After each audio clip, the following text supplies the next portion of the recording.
The new goal is to cause an individual to become subservient to an imposed control, to the point where he will perform acts against his will and then have no memory of the act. The search for a real-life Manchurian candidate begins.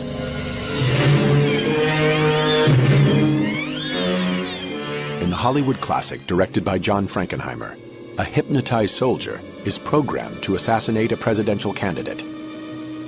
Like a clip from the movie, the CIA attempts to create its own Manchurian assassins using hypnosis and drugs. You create this new identity inside that's hidden from the main part of the person by an amnesia barrier. And then using an access code, you can call out this new identity for whatever mission purpose. To produce such an assassin, the CIA faces two main challenges: how to induce amnesia and how to program in new behavior. In 1957, Dr. Ewan Cameron, an eminent psychiatrist in Montreal, believes he has the answers.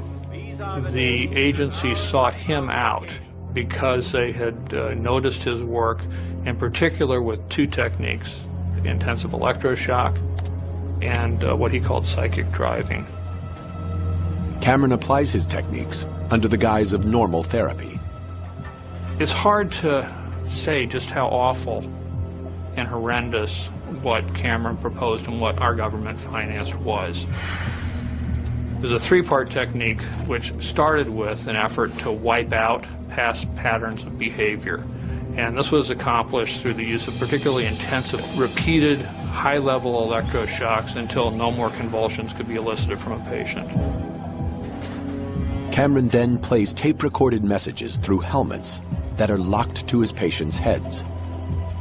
This psychic driving forces them to listen to repetitive statements for weeks on end to program in new behavior.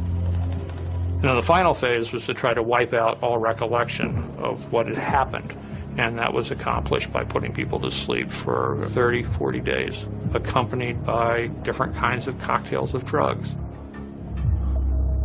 Now, that's not any kind of therapy. That's a brainwashing experiment.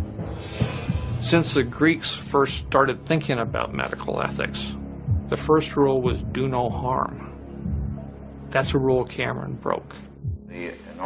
For 4 years, the CIA fully funds Cameron's work, hoping to use his techniques to create a Manchurian candidate.